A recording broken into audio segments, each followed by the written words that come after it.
யாரையும் தாண்டி போகவோ, யாரையும் அட்டாக் பண்ணவோ, காலி பண்ணவோ அதுக்கு நான் வரல. எனக்கு கிடைச்சிருக்க இந்த வாழ்க்கையும் வாய்ப்பையும் ஒழுங்கா பயன்படுத்திக்கணும்னு நினைக்கிறேன். என்ன அதுக்கு விட்டுருங்க. இந்த மேடையில் திரும்பவுமே சொல்கிறேனே, சேயோனுக்கு அடுத்த படமும் நான் சிவாவோட தான் ஒர்க் பண்ண போகிறேன். இங்கே வந்திருக்கிற பத்திரிகை, தொலைக்காட்சி, இணையதள நண்பர்கள், ஃபோட்டோகிராஃபர்ஸ், கேமராமேன் எல்லாருக்கும் வணக்கம். நான் எப்படியாவது 6 மணிக்கு ஸ்டார்ட் பண்ணிடணும் அப்படின்றது தான் மொத்த பிளானுமே இருந்தது. 6 மணிக்கு இதை ஸ்டார்ட் பண்ணியிருந்தா இந்நேரம் கரெக்டாக முடிஞ்சிருந்திருக்கும். பட் ஆரம்பிக்கவே அது வேறு சில காரணங்கள்னால. பட் இவ்வளோ நேரம் வெயிட் பண்ணுற எல்லாருக்கும் ரொம்ப நன்றி. இங்கே வந்திருக்கிற எங்களுடைய தாய் கிழவி டீம் எல்லாருக்கும் வணக்கம். அண்ட் முதல்ல ஸ்ரீபிரியா மேம் ரொம்ப ரொம்ப நன்றி இங்கே நீங்கள் வந்ததுக்கு. நான் உங்களுக்கு படம் காட்டணுன்னு தான் நான் சொல்லியிருந்தேன் மேம். ஏன்னா ஃபங்க்ஷனுக்கு கூப்பிட்டு உங்களை அவ்வளோ ட்ரபிள் பண்ணணுன்னு நினைக்கல நான். பட் நீங்கள் உங்களுடைய நட்பு அதன் காரணமாக நீங்கள் இங்கே வந்திருக்கீங்க. நீங்கள் அடுத்து உங்களுக்கு ப்ரீமியரில் உங்களை இன்வைட் பண்ணி கண்டிப்பாக படம் நீங்கள் பார்த்துடணும் மேம். நான் அப்போ நான் கூப்பிடல நீங்கள் சொல்லக்கூடாதுக்காக நான் மேடையிலே பதிவு பண்ணிட்டேன். And Sarathkumar sir, thank you sir. உங்களுடைய ஆழி படத்துக்கும் எங்களுடைய வாழ்த்துக்கள் சார். 2 படமும் பெரிய சக்ஸஸ் ஆகட்டும். இங்கே வந்துட்டு நிரோஷா மேம் அண்ட் ராதிகா மேமோட ஃபேமிலி, ராகுலாக இருக்கட்டும் அண்ட் மேம் உங்களுக்கு எல்லாருக்கும், அவங்களுடைய ஃப்ரெண்ட்ஸ் எல்லாருக்கும் என்னுடைய வணக்கம், நன்றி. இரா சரவணண்ணா ரொம்ப நன்றி. நீங்கள் வந்ததுக்கும் நீங்கள் பேசினதுக்கும் இவ்வளோ வருஷமாக நீங்கள் கொடுத்துட்ருக்க அன்புக்கும் சப்போர்ட்டுக்கும் ரொம்ப ரொம்ப நன்றிண்ணா. உங்களை நான் எழுத்தாளராகவும் பத்திரிகையாளராகவும் ஒரு இயக்குனராகவும் ரொம்ப ரொம்ப ரசிச்சிருக்கேன். அதை விட அதிகமாக ரசிக்கிறது ஒரு அண்ணனா. ரொம்ப ரொம்ப நன்றிண்ணா. இங்கே வந்திருக்கிற இயக்குனர்கள் எல்லாருக்கும் சரி, அவங்களுக்கெல்லாம் நான் அப்புறம் வரேன், ஏன்னா அதுக்குள்ளே இருக்குது. சிபி, தேங்க்யூ ஸோ மச் வந்ததுக்கு. இப்போ நீங்கள் தலைவர் பட டைரக்டர், நீங்கள் இவ்வளோ நேரம் இருந்து நிகழ்ச்சியை சிறப்பித்து கொடுத்ததுக்கு ரொம்ப ரொம்ப நன்றி. பெரிய விஷயம். ஆனால் சிபி, நம்ம 2 பேர் தான் படம் பண்ணுறதா இருந்துச்சு சுதனோட. நீ மட்டும் எஸ்கேப் ஆகிட்ட என்னைய விட்டு. போய் தலைவர் பக்கத்தில் போய் நீ உட்காந்துக்கிட்ட. நான் என்ன செய்கிறேன்னு தெரியாமல் முழிச்சுக்கிட்டு இருக்கேன். ஓகே, இருந்தாலும் நான் திரும்ப வரணும். ஆனால் அக்ரிமெண்ட் போட்டிருக்கீல்ல, அது போதும். Okay okay, thank you Sibi. And Karthik வேணுகோபாலுக்கு அப்புறம் வரேன். சூரியண்ண, லவ் யூண்ண. அதாவது நம்ம இன்னும் ஒரு 30 வருஷம் கழிச்சு நம்ம அவங்க 2 பேர் மாதிரி இருக்கணும்ண்ணே, நம்ம 2 பேர். மேம் இருங்க ப்ளீஸ் மேம். நட்பை பற்றி பேசிகிட்டு இருக்கேன் மேம் நான். ஆமாம் மேம், 2 பேரும் நீங்கள் 2 பேரும் லேடிஸாக மாறிடுவீங்களான்னு கேட்குறாங்க மேம். நாங்கள் மாறுறதுக்கு ரெடினாலும் பார்க்குறதுக்கு யார் இருக்கான்னு தெரியல. நான் ஒரு தடவை மாறி இருக்கேன் ஒரே ஒரு படத்தில். அண்ணனை இப்போ அந்த கெட்டப்பில் பார்க்கணும். அந்த மாதிரி தான் எனக்கு ஃபீலிங் இருந்துச்சு. நானும் சூரியனும் இதே மாதிரி சூரியனோட 50வது ஆண்டு விழாவில் கொண்டாடும் போது ஒரு கூட்டு கிளியாக ஒரு அந்த மாதிரிலாம் பாட்டு ரொம்ப ரொம்ப நன்றிண்ணே. உங்களுக்கு இதுக்கு மேலே எக்ஸ்ட்ரா தேங்க்ஸ் சொல்லக்கூடாது. நான் அண்ணன்ட்ட கேட்டது ஃபஸ்ட்டு சொன்னது, அண்ணன் இந்த படத்தை நம்ம வீட்டில் இருக்க எல்லாரையும் கூப்பிட்டு போய் காட்டுங்க அப்படின்னு சொல்லி. அவங்க எல்லாருக்கும் படம் பிடிக்குன்றது ஒன்று. அந்த குடும்பம் மதுரையில் ஒரு தேட்டருக்கு போச்சுன்னா அந்த ஷோ ஃபுல்லாகிடும் நமக்கு. அன்றைக்கி மதுரையில் எக்ஸ்ட்ரா கலெக்ஷன் வரும்ன்ற ஒரு காரணம் தான். தேங்க்யூண்ணே. இங்கே இவ்வளோ நேரம் இருந்ததுக்கு. இன்றைக்கி நீங்கள் ஒரு ஆக்ஷன் ஹீரோவாக மாறிட்டீங்க. அப்படி இருக்க ஒரு சூழலில் இருந்ததுக்கு ரொம்ப ரொம்ப நன்றிண்ணே. இப்போ இந்த படத்துக்குள்ளே வரேன் நான். SK productions. சினிமாவில் ஏதாவது ஒரு ரோல் நடிச்சிடணும்னு ஆசையோடு வந்தவன் தான் நான். அது சின்ன ரோலாக இருந்தாலும் சரி, ஒரு காமெடியன் ரோலாக நடிச்சிடணுன்றது தான். ஆனால் ஒரு லீட் ரோல் கிடைக்கும்போது அதை நல்லா பண்ணிடணும்னு நினச்சேன். அப்புறம் ஹீரோ வாய்ப்புகள் வந்தது. மக்கள் எல்லாம் கைத்தட்டி சக்ஸஸ்ஃபுல் ஹீரோன்னு அப்படின்னு சொன்னதுக்கப்புறம் நான் நல்லா இருக்கேன், ஃபேமிலி நல்லா இருக்குது, எல்லாமே ஓகே. ஆனால் ஃப்ரெண்ட்ஸுக்கும் ஏதாவது ஒன்று பண்ணணும்னு தோணுச்சு. அதில் முக்கியமாக அருண்ராஜா டைரக்டர் ஆகணுன்னு தான் என்னை விட அவனுக்கு தான் சினிமாவில் இருக்கணுன்றது ஆசை காலேஜ் படிக்கும்போது. ஆனால் அவன் இன்னும் ஆகலையே. அப்போ நம்ம இது இல்லை சக்ஸஸ் அப்படின்னு தோணிக்கிட்டே இருந்துச்சு. அப்போ அவனை கூப்பிட்டு நீ ஒரு கதை எழுதுறா, நம்ம படம் ப்ரொடியூஸ் பண்ணுவோன்னு அவன் சொன்ன மாதிரி அருண்ராஜாக்காக ஆரம்பிக்கப்பட்டது தான் இந்த எஸ்கே ப்ரொடக்ஷன்ஸ், என் நண்பனுக்காக. ஏன்னா நான் அந்த கனா ஃபங்க்ஷனில் சொல்லியிருந்தேன், மக்கள் நீங்கள் எல்லோரும் சேர்ந்து எனக்கு ஒரு மேடை கொடுத்துருக்கீங்க. அதில் எனக்கு கிடைச்ச அந்த பணத்தின் மூலமாக அந்த மேடையை கொஞ்சம் எக்ஸ்ட்ரா போட்டு அதில் கொஞ்சம் ஆட்களை சேர்த்துக்கணும்னு நினைக்கிறேன். அதுக்காக தான் இந்த படம் பண்ணதுன்னு. அந்த படமும் டைட்டிலே கனவோட திருச்சியிலேருந்து கிளம்பி வந்தவங்க நான் அருண்ராஜா எல்லாருமே. ஸோ அப்படி ஆரம்பித்தது முதல் படமே. அதாவது பெண்கள்லாம் பாவம், அதனால அவங்கள வச்சு ஒரு படம் எடுக்கணும் அப்படி கிடையாது. பெண்கள் ரொம்ப ரொம்ப பவர்ஃபுல். அதை சொல்கிறதுக்காக தான் நாங்கள் படம் எடுக்க ஆரம்பித்தோம். அதுதான் கனால நாங்கள் ஆரம்பித்தது. ஸோ கனால அது நடந்து வேர்ல்டில் ஃபஸ்ட் டைம் விமென்ஸ் கிரிக்கெட்டை பேஸ் பண்ணி எடுக்கப்பட்ட படம் கனா. அதில் அருண்ராஜா வந்து டைரக்டராக அறிமுகமானார். அதுக்கடுத்து ஏன்னா காசு சம்பாதிக்கணும் அப்படின்னா நான் ஒரு படம் பண்ணுற நேரத்தில் பேரலாக இன்னொரு படம் ஷூட்டிங் போனேன்னா நிறைய காசு கொடுப்பாங்க. மக்கள் அப்படி ஒரு இடத்தையும் ஆசீர்வாதத்தையும் கொடுத்துருக்கீங்க. அப்போ இந்த ப்ரொடக்ஷன் பண்ணுறதுக்கும் படம் பண்ணுறதுக்கும் ஒரு பர்பஸ் இருக்கணும். அப்போ அடுத்து என்ன பண்ணலான்னு போது யூடியூபர்ஸ் எல்லாருமே வந்து சினிமா கனவோட நிறைய பேர் வந்தாங்க. சினிமா வாய்ப்புகள் கிடைக்காம யூடியூப் மூலமாக நம்மளுடைய ஃபேஸை நம்ம அடையாளப்படுத்திக்கலாம், இல்லை ரைட்டிங் அடையாளப்படுத்திக்கலாம். அதன் மூலமாக இப்போ நான் டெலிவிஷன்லேருந்து வந்த மாதிரி யூடியூப்லேருந்து வரதுக்கு நிறைய பேர் இருந்தாங்க. அப்போ ஒரு டீமை பார்த்தேன். நெஞ்சமுண்டு நேர்மை உண்டு ஓடுராஜான்னு ஒரு படம் எடுத்தோம். கார்த்திக் வேணுகோபால் அவர் வந்து அந்த படத்தில் ரியோவை அதில் வந்து ஹீரோவாக இன்ட்ரடியூஸ் பண்ணோம். அவரும் அதில் வந்து பண்ணார். அதான் யூடியூபர்ஸ்லாம் சேர்ந்து தமிழில் பண்ண ஃபஸ்ட்டு ஃபீச்சர் ஃபிலிம். ஸோ அதுக்கப்புறம் நாங்கள் வாழ் பண்ணோம், அப்புறம் டாக்டர் பண்ணோம், டான் பண்ணோம், குரங்கு பெடல்னு ஒரு ஃபிலிமை ப்ரெசென்ட் பண்ணோம். அந்த படம் இப்போயும் தமிழ்நாட்டில் நிறைய பள்ளிக்கூடங்களில் ஸ்க்ரீன் பண்ணிக்கிட்டே இருக்காங்க. அதெல்லாம் கலெக்ஷனில் வராது, ஆனால் அது எல்லாமே பசங்களுக்கு போய் ரீச் ஆகிட்டே இருக்குது. அதெல்லாம் எங்களுக்கு எங்கேயோ பிளெஸ்ஸிங்காக வந்துட்டுருக்குன்னு நான் நம்புகிறேன். அதுக்கடுத்து கொட்டுக்காளி பண்ணோம். கொட்டுக்காளியும் ஒரு விமன் எவ்வளோ ஸ்ட்ராங், எவ்வளோ பவர்ஃபுல்னு சொல்கிற ஒரு படம் தான். அது மெயின் ஸ்ட்ரீமாக கமர்ஷியல் ஆஸ்பெக்டில் பண்ணல அதை. ஆனால் இப்படி ஒரு கதையை ஏன் நம்ம இங்கே சொல்லி பார்க்கக்கூடாதுன்னு PS வினோத்ராஜ்ன்ற ஒரு டேலண்ட்டை செலிப்ரேட் பண்ணுறதுக்காக பண்ணப்பட்ட படம் தான். இதை ஏன் தேட்டரில் ரிலீஸ் பண்ணணும்லாம் கேட்டாங்க. ஏன் தேட்டரில் ரிலீஸ் பண்ணக்கூடாது? இந்த மாதிரி படத்தை ஆடியன்ஸ் ஒரு தடவை முயற்சி பண்ணிட்டோம். நான் டீம்கிட்ட சொன்னது அதான், இந்த படத்துக்கு 2 ரியாக்ஷன் தான் இருக்கும். ஒன்று எக்ஸ்ட்ரீமாக பாராட்டுவாங்க, இல்லைன்னா எக்ஸ்ட்ரீமாக திட்டுவாங்க, எங்களுக்கு ரொம்ப ஸ்லோவாக இருக்குது புரியல. ஆனால் இது ப்ராக்டிஸ் ஆரம்பிக்கும், இதில் நடித்த எல்லாரும் வெளியில் தெரிய ஆரம்பிப்பாங்கன்னு. நான் கொட்டுக்காளியோட சக்ஸஸை நேற்றும் இன்றைக்கும் நான் ஃபீல் பண்ணிட்டேன். ஏன்னா அங்கே ஃபிலிம்ஃபேர் அவார்டுக்கு போயிருக்கும்போது மொத்தம் 8 அவார்டு அமரனுக்கு கிடச்சிது, 2 அவார்டு கொட்டுக்காளி கிடச்சிது. அதில் ஒன்று பெஸ்ட்டு டைரக்டருக்கானது, இன்னொன்று பெஸ்ட்டு ஆக்ட்ரஸ்க்கானது. பெஸ்ட் ஆக்டரில் சூரியனும் நானும் நாமினேஷனில் இருந்தோம். நான் ஜெயிச்சிட்டேனே, தேங்க்யூண்ணே. அங்கே நான் அது உணர்ந்தேன். 2வது முறையாக அந்த கொட்டுக்காளியோட சக்ஸஸை உணர்ந்தது தங்கச்சி இங்கே பேசும்போது. எங்களெல்லாம் யாருக்காவது தெரியுமான்னு நான் நினச்சிக்கிட்டே இருந்தேன். எங்களை எல்லாருக்கும் தெரியுது, அது காரணம் கொட்டுக்காளின்னு சொன்னாங்க. இந்த ஒரு காரணத்துக்காக தான் இங்கே படம் எடுக்கப்படுது. எத்தனையோ பேர் தேட்டரில் எங்கள் மூஞ்சி வராதான்னு கேட்குறாங்க. இதை வந்து நீ தேட்டரில் ரிலீஸ் பண்ணலாம். இந்த தேட்டரில் இல்லை, நாங்கள் உலகம் ஃபுல்லாக தேட்டரில் ரிலீஸ் பண்ணோம் கொட்டுக்காளியை. பெர்லினில் பார்த்தாங்க, ஜப்பானில் பார்த்தாங்க, ரஷ்யாவில் பார்த்தாங்க. நீங்கள் ரஷ்யாவுக்குலாம் போனீங்கன்னா நீங்கள் தான் என்னோட ஜாஸ்தி ஃபேமஸாக இருப்பீங்க. நீங்கள் எல்லோரும் போய் பாருங்கள் அந்த பக்கம் பெர்லின், ரஷ்யாலெல்லாம்.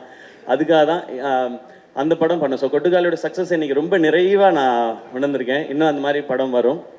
அதுக்கடுத்து தாய் கிழவி, நெஞ்சமுண்டு நேர்மை உண்டு பண்ணும்போது ஒரு படம் நல்லா பண்ணோம் இந்த டீம்னு சொல்லி கார்த்திக் வேணுகோபாலுக்கு கிடைச்ச அந்த ஆப்பர்ச்சுனிட்டி அவர் திருப்பி இந்த கம்பெனிக்கு திரும்ப செஞ்சிருக்க, அது எப்படி சொல்கிறேன்னு தெரில, அந்த நன்றியா என்ன வேணாலும் சொல்லலாம். அதுதான் இந்த தாய் கிழவி. இப்படி ஒரு கதையை அவர் கேட்ட உடனே என்கிட்ட வந்து பிரதர் ஒரு கதை இருக்குது பிரதர். அவர் கூட தான் நான் நிறைய டிஸ்கஸ் பண்ணுவேன். நான் அது ஏதோ ஒரு சிங்க் அவருக்கு எனக்கும். அவர் ஒரு வித்தியாசமாக பேசுவாப்பில், நான் ஒரு வித்தியாசமாக பேசுவேன். அது எங்களுக்குள்ள ஒரு சிங்க். இப்படி ஒரு கதை இருக்குது கேளுங்கன்னு சொன்னார்.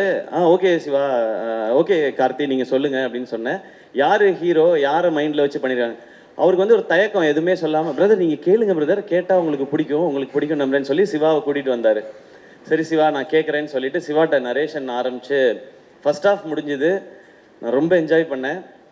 செகண்ட் ஹாஃப் முடிஞ்சோடனே எனக்கு இதுதான் கதை, இதை தான் படமாக பண்ணணும். இதில் வந்து இந்த கதை, இதில் யார் ஹீரோன்றது முக்கியம் இல்லை, இந்த படத்தில் நடிக்கிற அத்தனை பேருமே ஸ்டார்ஸ். அப்படி தான் எனக்கு தோணுச்சு. அதனால இந்த கதையை உடனே பண்ணுறோன்னு அவர்கிட்ட சொன்னேன். சொல்லி முடிச்சுட்டு சிவா நம்ம பண்ணுறோம் எல்லாம் சொல்லிவிட்டு சைன்லாம் பண்ணிவிட்டு நான் கலைகிட்ட சொன்னதை தான், சிவா நம்ம இது வரைக்கும் நம்ம கம்பெனியில் யாரையுமே 2 ஃபிலிம்னு சைன் பண்ணதே இல்லை, சிவாவை 2 ஃபிலிமுக்கு சைன் பண்ணுவோம் நம்ம. ஏன்னா எல்லாரும் நினச்சிட்டு இருப்பாங்க சேயோன் வந்து இப்போ தாய் கிழவி அவுட்டை பார்த்துட்டு நான் டிசைட் பண்ணிட்டேன்னு நினச்சிட்டு இருப்பாங்க அவரோட படம் பண்ணோன்னே. இவர்கிட்ட ஃபர்ஸ்ட் நாள் கதை கேட்ட அன்னைக்கு நான் டிசைட் பண்ணது இவரோட அடுத்த படம் நான் அதில் ஹீரோவாக நடிக்கிறேன்றது. அதை நான் வந்து சிவாட்ட ரொம்ப லேட்டர் ஸ்டேஜில் தான் சொன்னேன். நான் கலைகிட்ட சொல்லிட்டேன், இப்படி ஒரு ரூரல் ஸ்கிரிப்ட் இதுதான் எனக்கு ரொம்ப பிடிக்கும். ஏன்னா என் ஊருக்கு போன மாதிரி, எங்கள் அம்மாச்சி ஊருக்கு போன மாதிரி, பிரான்மலைக்கு போன மாதிரி ஒரு உணர்வை எனக்கு கொடுத்தாரு சிவா. இது ஆடியன்ஸுக்கு கொடுக்கணும், இது இந்த படம் சிறப்பாக வரும், அதே மாதிரி நம்ம ஒரு படம் ஹீரோவாக நடிக்கிறோன்றது தான். ஸோ சிவா, உங்களுடைய நரேஷன், உங்களுடைய ரைட்டிங், இதெல்லாம் தாண்டி எனக்கு பிடிச்சது உங்ககிட்ட இருக்க அந்த ஜெனுவினிட்டி. அது ரொம்ப ரொம்ப கம்மி. அது ஒருவேளை நிறைய இருந்தால் கூட இந்த இண்டஸ்ட்ரியில் இருக்கிற எக்கோ சிஸ்டம் அதை குறைச்சிக்கிட்டே தான் வரும் அது. ஆனால் அது உங்களுக்கு நடக்க விடாமல் பார்த்துக்க வேண்டியதான் என் பொறுப்புன்னு நான் நினைக்கிறேன். அதை நான் பார்த்துக்குவேன். அந்த ஜெனுவினிட்டி இந்த ஸ்கிரிப்டில் இருந்தது தான் எனக்கு இவ்வளோ பேரும் புகழ்றதுக்கு காரணம். இது வந்து இந்த கேரக்டர் ஜாஸ்தி சொல்லணும், இந்த கேரக்டர் இறக்கி சொல்லணும் அப்படிலாம் இல்லாமல் மொத்த கேரக்டர்ஸும் ஒரு ஃபேமிலி மாதிரி எடுத்துகிட்டு போய் மொத்தமாக எழுதியிருக்காங்கல்ல. உலகநாயகன் கமல் சார் படம் பார்த்துட்டு சிவாட்ட சொன்னது வந்து, இந்த படத்தில் நிறைய நட்சத்திரங்களை நீங்கள் உருவாக்கியிருக்கீங்க அப்படின்னு சொன்னார். இது இங்கே இருக்கிற எல்லாருக்குமே சேரும். அது அந்த ஜெனுவினிட்டி தான் இந்த ஸ்கிரிப்டை பண்ணணும்னு தோணுது. அந்த ஜெனுவினிட்டி தான் உங்களோட பயணிக்கணும்னு தோணுது. நீங்கள் எடுத்தது தான். எனக்கு இப்படி டெக்னீஷியன்ஸ் வேணும்னாரு. ஓகே, காஸ்டிங் மட்டும் அவர் ஒரு காஸ்டிங் கொண்டு வந்திருந்தாரு. இல்லை, இது வந்து நம்ம இப்படி பண்ணலாம், அப்போ தான் இன்னும் வைடராக ரீச் ஆகும் அப்படிங்கிறத வச்சு பண்ணது. அப்புறம் ஃபைனலாக யார் இந்த ரோலை பண்ண போகிறாங்கன்னா ராதிகா மேம் அப்படின்னு சொன்னார். நான் ஏற்கனவே பேசியிருக்கேன், ஆனால் இந்த மேக்கப் அதெல்லாம் கொஞ்சம் இருக்கும்போது, மேம் இது இந்த படம் பார்த்த எல்லாரும் நாங்கள் சொல்கிறோம், பட் இந்த படம் பார்த்த இதுக்கப்புறம் மக்கள் எல்லாரும் சொல்லுவாங்க, உங்களை தவிர இதை பண்ணுறதுக்கு எனக்கு தெரிஞ்சு இந்தியாவில் ஆள் கிடையாது மேம் இந்த ரோலை பண்ணுறதுக்கு. இதை நாங்கள் வந்து ஒரு சினிமா எக்ஸ்பீரியன்ஸ்லேயோ ஹீரோலையோலாம் சொல்ல மேம், ஒரு ரசிகனாக சொல்லிக்கிட்டு இருக்கேன் மேம். உங்களுடைய அண்ட் ரொம்ப தேங்க்ஸ் மேம். ஏன்னா நடுவில் என்னாச்சுன்னா உங்களுக்கு நீ ப்ராப்ளம் வந்து ஆப்ரேஷன் பண்ணால் தான் அதுக்கப்புறம் அவங்களுக்கு அந்த பெயின் குறையும்னு சொன்னாங்க. அதனால மேம் வந்து கேட்டிருந்தாங்க, அந்த ஆப்ரேஷன் முடிச்சுட்டு வந்து கண்டினியூ பண்ணலாமான்னு. பட் நடிச்சிட்டு இருக்க எல்லாருமே, எல்லா ஆர்டிஸ்ட்டுமே பயங்கர பிஸியான ஆர்டிஸ்ட். நீங்கள் அவங்க டேட்டை இப்போ 10 நாள் விட்டிங்கன்னா திரும்ப எல்லாரையும் அசம்பிள் பண்ணுறது ரொம்ப கஷ்டம். நான் சொன்னேன், கலை ப்ரோ எதுவுமே பேசாதீங்க மேம்கிட்ட, காலில் படார்னு விழுந்துருங்க, வேறு வழியே கிடையாது.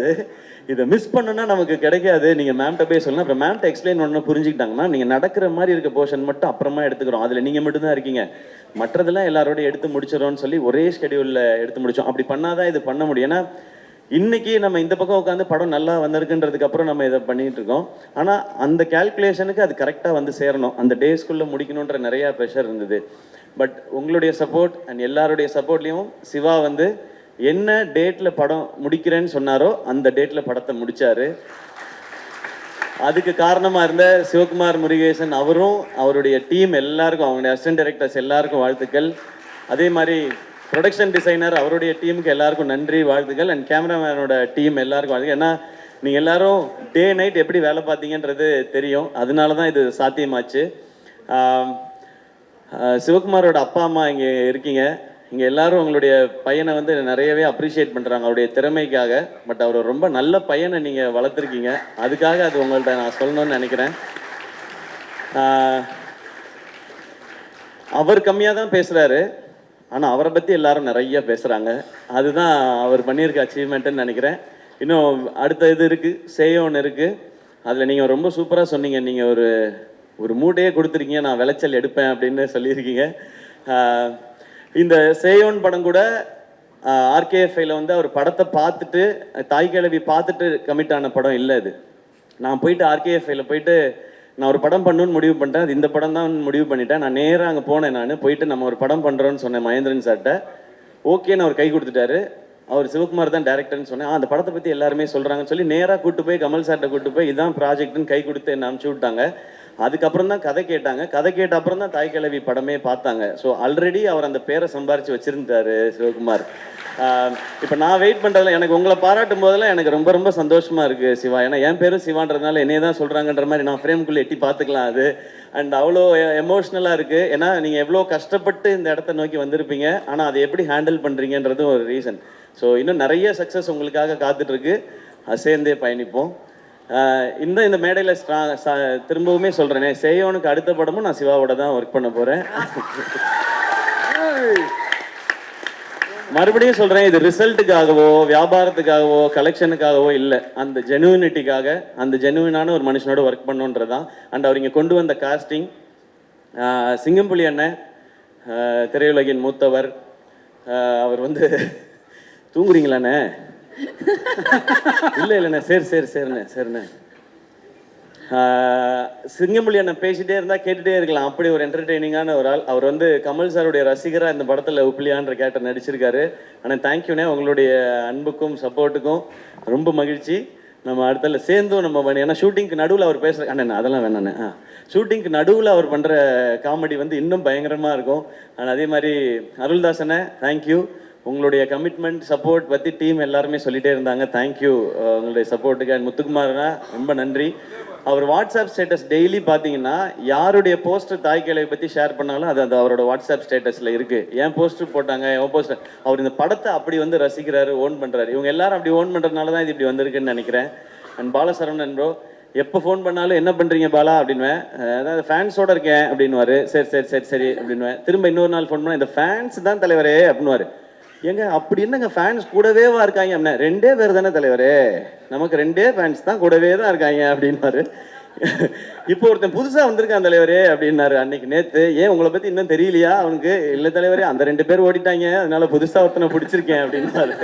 ஸோ இந்த மாதிரி தான் இருக்கு எங்கள் கான்வர்சேஷன். பட் அவருடைய மதுரை ஸ்லாங் ரசிக்கலாம். இந்த படத்தில் சூப்பர் ரோல். அடுத்து உங்களோட சேர்ந்து பயணிக்கிறேன்றது ரொம்ப ரொம்ப சந்தோஷம். இளவரசன் இல்லை, அவர் தான் ஷூட்டிங்லேருந்து சொல்லிட்டே இருப்பார், தம்பி பிரமாதமாக எடுக்கிறான் தம்பி, இந்த பையன் சூப்பர் தம்பி உங்கள் செலெக்ஷன் அப்படின்னு சொல்லிட்டே இருப்பார். அண்ட் ரேச்சல், உங்களுடைய இந்த ரோலும் பர்ஃபார்மன்ஸும் ரொம்ப அமேசிங்காக இருந்தும். கடைசி விவசாயி ரொம்ப ரொம்ப ரசித்தேன் நான். இது எல்லாருக்கும் இன்னும் மெமரபிளான ஒரு பர்ஃபார்மன்ஸாக இருக்கணும். எஸ்பெஷலி அந்த ஒரு மோனலாக் உங்களோடது, மேமை பற்றி நீங்கள் பேசுகிற இடம், அது இப்போ கேட்டாலும் எனக்கு உள்ளுக்குள்ளே ஏதோ ஒன்று பண்ணிகிட்டே இருக்கும். அது உங்களுடைய பர்ஃபார்மன்ஸ் வந்து அவர் எவ்வளோ ஜென்யூனாக எழுதியிருந்தாரோ அவ்வளோ ஜென்யூனாக இருந்தது உங்களோடது.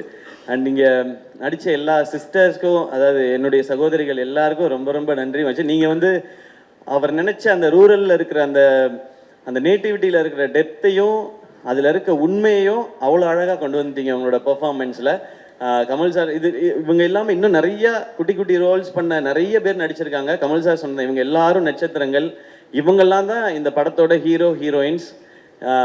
இவங்களே இப்படி ஒரு படத்தில் காட்டுறதுக்கு எங்களுக்கு ரொம்ப ரொம்ப சந்தோஷமாக இருக்குது. இனி தொடர்ந்து இவங்களோடலாம் பயணிக்கணும்னு நான் நினைக்கிறேன். அண்ட் நான் நிவாஸை பற்றி சொல்லியே ஆகணும். தேங்க்யூ. ஒரு கமர்ஷியலான இந்த படத்துக்கு கமர்ஷியலாக சாங் போடுறது ரொம்ப கஷ்டம், ஏன்னா சிச்சுவேஷ்னல் சாங் எல்லாமே. ஆனால் அதை ரொம்ப ட்ரெண்டியாக சூப்பராக போட்டு கொடுத்தாரு. பாட்டை டக்குன்னு போட்டுருவார், ஆனால் அதை நம்மக்கிட்ட கொடுக்கறதுக்கு நம்ம படுற பாடு இருக்கு இல்லையா, அது ரொம்ப ரொம்ப கஷ்டம். சப்பா சரி, நான் சொன்னால் இன்னும் எக்ஸ்ட்ராலாம் சொல்லிடுவேன்னு நினைக்கிறேன், அதனால நான் கொஞ்சம் கம்மியாகவே வச்சுக்கிறேன். Great work Nivas. Next time நம்ம சேர்ந்து பண்ணும்போது பாட்டை மட்டும் கொஞ்சம் சீக்கிரம் கொடுத்துறியா? ஆனால் சுதன் படித்து சொன்னாப்புல, நீங்கள் நிவாஸ் பிரசன்னா பற்றி உங்களுக்கு தெரியல. உங்களுக்கு என்ன தெரியும் நிவாஸ் பிரசன்னா பற்றி சுதன்? எனக்கு தெரியும், நான் வந்து சின்ன வயசுலேருந்து அவனை பார்த்துருக்கேன்.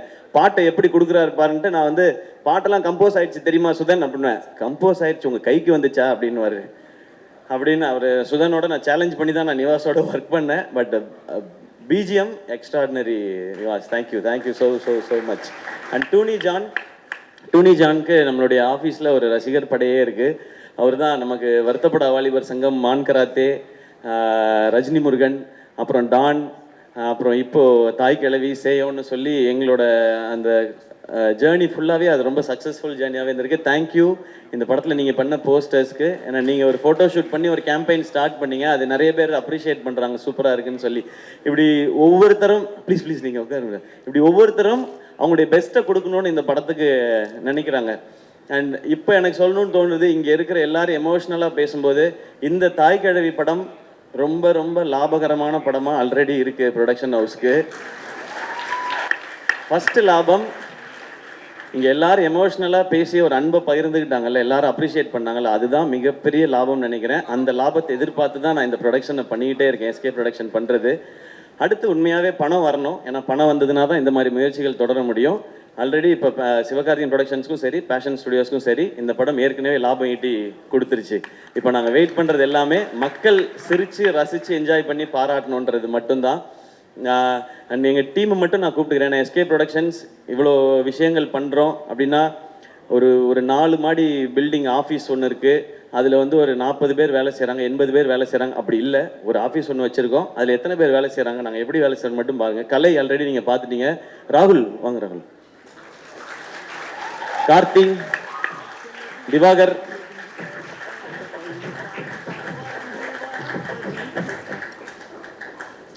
கலை ப்ரோ நீங்களும் வந்துருங்க. இவ்வளோதான் எங்கள் டீம், நாங்கள் தான் வேலை செஞ்சிருக்கோம். இவ்வளோதான். அவங்கவுங்களோட ரோல் ரொம்ப கிளியர். எனக்கு கதை கிரியேட்டிவ் அந்த ஏரியா ஃபுல்லாக அது நம்மளோடது. நானும் டைரக்ஷன் மட்டும்தான். எனக்கு எனக்கு என் படத்தில் நான் நடிக்கிற படத்தில் ஒர்க் பண்ணுறதை விட எனக்கு வந்து அந்த திருப்தியும் ஆத்ம திருப்தியும் சாட்டிஸ்ஃபேக்ஷனும் கிடைக்கிறது இங்கே ப்ரொடக்ஷனில் தான். ஏன்னா நம்ம நினைக்கிற ஆசைப்படுற எல்லா விஷயங்களையும் 100% எந்த ஒரு காம்ப்ரமைஸும் இல்லாமல் பண்ணிட முடியுது. அதுக்கு பெரிய சப்போர்ட்டாக இருக்கிறது இவங்க எல்லாரும் தான். ஸோ இவங்க எல்லாரும் தான் இந்த மேடையில் நிறுத்தணும்னு நான் நினச்சேன். தேங்க்யூ கலை, தேங்க்யூ ராகுல், தேங்க்யூ. இதில் இவங்க 2 பேருக்கு இன்னும் கல்யாணம் ஆகலை. நல்ல பொண்ணாக இருந்தால் யாராவது சொல்லுங்கள். ராகுலுக்கும் கார்த்திக்கும். ஐயோ மேட்ரிமோனி ஃபங்க்ஷன் ஆகிப்போச்சு. இதில் முனிஷ்காந்த் அண்ணன் கேரக்டர் அப்படி தான் இருக்குது. எப்படியாவது கல்யாணம் பண்ணி அதான் நமக்கு கல்யாணம் பட்டு ஏதாவது நடந்துருச்சுன்னா நல்லா இருக்கும், ஒரு 10 பவுன் போட்டால் அவர் ஃபுல்லாக படிக்கிறாக்குது அப்படின்னு சொல்லி அவர் இருப்பார். அவரோட சீன்ஸ் பார்க்கும்போதெல்லாம் எனக்கு ராகுலும் கார்த்தியும் ஞாபகத்துக்கு வருவாங்க. ஸோ இவங்க எல்லாருக்கும் ரொம்ப ரொம்ப நன்றி. And thank you Vijay bro and Anjana, thanks for the energy. And இந்த விழாவை இவ்வளோ அழகாக ஏற்பாடு பண்ண எல்லாருக்கும் நன்றி. அண்ட் பார்க்குற நீங்கள் எனக்கு நாங்கள் எல்லாருமே ஒரு கனவோடு தான் ஓடிட்டு இருக்கோம், ஏதாவது ஒரு நல்லது பண்ணிடணும்னு. என்ன இப்போ சரவணன் பேசும்போது நிறைய எனக்கு நடந்த விஷயங்கள் எல்லாம் நாங்கள் பேசினோம். எனக்கு நடந்த அத்தனையும் சரவணன் எனக்கு தெரியும்.